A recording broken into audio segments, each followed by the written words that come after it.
Halo semua, nak beraksi macam ini?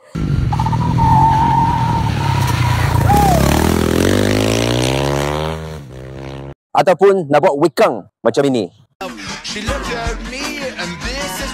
Hari ni kat Jaipur Garage kita nak bagi tahu, sebenarnya pergi racing pun boleh jimat hampir RM30,000. Tak percaya? Jom kita tengok.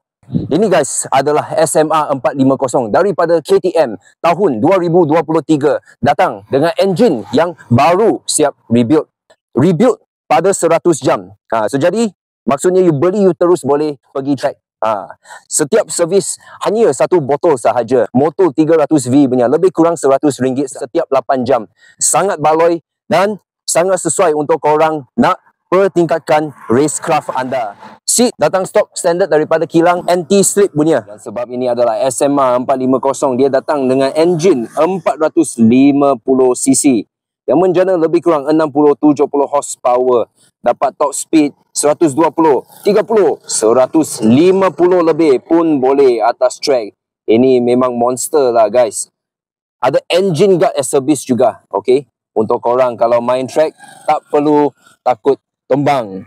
Ada juga bash plate kat bawah sini. Kita ada juga fork slider kiri dan kanan. Condition masih elok lagi. Kat sini kita ada S-Service punya handguard. S-Service punya handguard bersih punya guys. Dia ada bersih, dia ada juga knuckle protector kat depan. Okay, ini plastik yang solid lah, tak mudah rosak.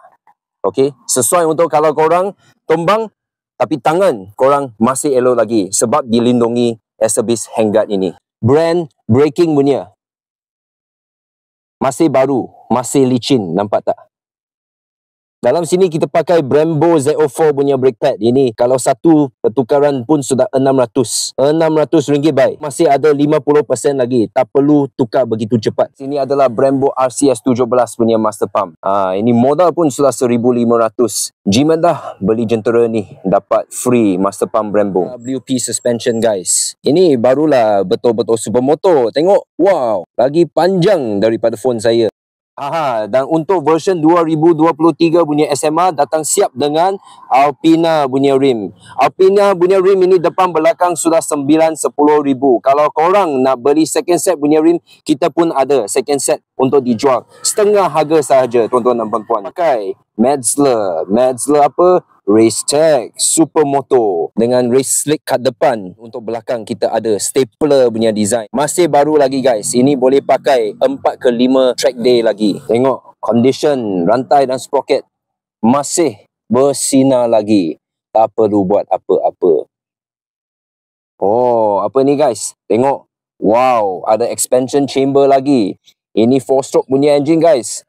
Exhaust KTM. Nanti kita dengar bunyi macam mana.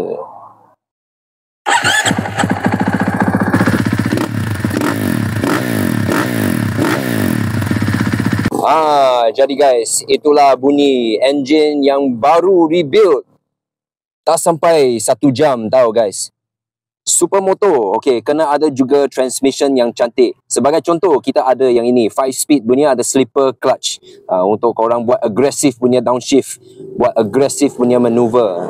Motor baru SMA 450 ini pun sudah hampir 50 lebih ribu. Korang beli motor ini sekarang siap dengan semua aksesori yang saya sebut tadi, hanya RM28,888 sahaja. Untuk korang yang berminat, boleh call, boleh WhatsApp 018 3456792.